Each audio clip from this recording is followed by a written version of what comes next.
So it turns out of the $55 billion that EA sold for, $20 billion of it is debt. And to be clear, that's not debt that EA currently has. That's debt that EA is taking on as a result of being purchased.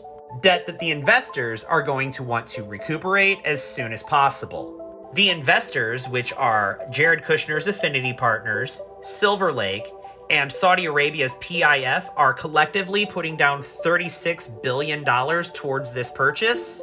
And the other $20 billion is a loan being financed by JP Morgan Chase.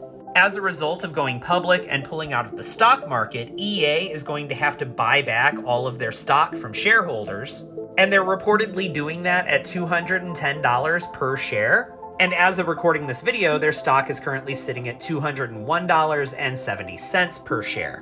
Shareholders are likely to make a profit with this sale, especially those with a large number of shares. And the new investors don't want to pay for all that, so they took out a loan. A loan they're going to have to make payments on. And guess who's paying for that? So what does this mean for the future of EA? Well, obviously, they're going to need to make a lot of money. I think EA is about to become more monetarily aggressive than they've ever been. This means less major releases and more microtransactions and more DLCs, battle passes and subscriptions and ads. We're also probably going to see a lot of canceled games, employee layoffs, studio closures. There's probably never going to be a Sims 5. That Iron Man game they've been working on is probably going to get canceled. The sale isn't officially finalized until Q1 fiscal year 2027. And I know this is confusing, but that's EA corporate speak for summer 2026.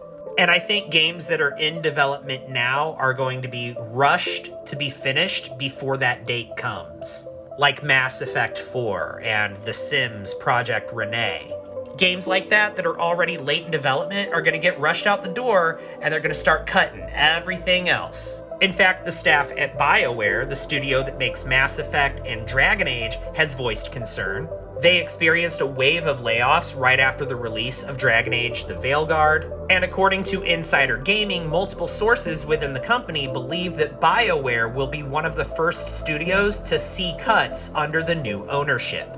We also might see EA sell off some of their studios, which is kind of a best-case scenario for consumers and gamers, especially with studios like Bioware and Maxis.